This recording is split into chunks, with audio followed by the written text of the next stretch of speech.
చూసిన భయ ఆంధ్ర కింగ్, దీన్ని ఆంధ్ర కింగ్ అనాలో లేదంటే ఆంధ్ర బొంగ్ అనాలో అర్థమవుతుంది. పైపుకు పడుతుంది జంగు, సినిమాలో అస్సలు ఏం లేదు బొంగు. నిజంగా చెప్తున్నా, సినిమా ఫ్లాప్ అనుకోవచ్చా ఏమనుకోవాలి నాకు అర్థం కాలేదు. సినిమా ఎందుకు చూడాలి? అంతగా అభిమానించే వాళ్ళు ఏమైనా ఉన్నారు?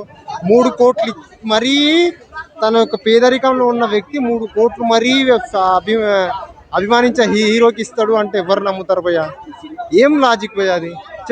ఇంత పర్సెంట్ అన్న లాజిక్ ఉందా? ఇప్పుడు నీ దగ్గర 5,000 ఉన్నాయి భయ్యా, నువ్వు నన్ను అభిమానిస్తున్నావు, నేను ఒక హీరోని, నాకు అవసరం ఉంది, నువ్వు ఇస్తావా? ఇవ్వలేవు కదా. అది నా పాయింట్. డైరెక్టర్ గారు అర్థం చేసుకోవాల్సిన పాయింట్ అది, నేను చెప్పాల్సింది.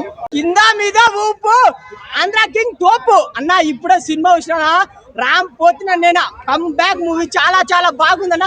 1 మ్యాన్ షో అన్న సినిమా మొత్తం. ఒక ఫ్యాన్ బాయ్ సినిమా తీస్తే ఎలా ఉంటుందో అలా ఉందన్న. నాకే చాలా బాగా నచ్చింది. మెయిన్ గా అన్న అండ్ రామ్ అన్న హీరోయిన్ ఇద్దరి కెమిస్ట్రీ చాలా చాలా బాగుందన్న. Cute love story. అండ్ మనం ప్రతి సినిమాకి రచ్చర్ చేస్తాం అన్న.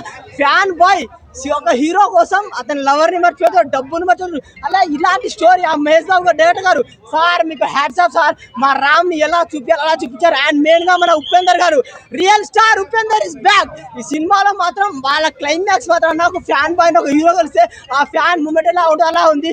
కామెడీ ఉంది, ఎంటర్టైన్మెంట్ ఉంది, ఒక మంచి మాస్ ఎమోషన్ ఉంది ఆ సినిమాలో. నాకే చాలా బాగా నచ్చింది. ఒక ఫ్యాన్ బాయ్ డైరెక్టర్ ఒక రామ్ అనేది సినిమా తీస్తే ఇలా కూడా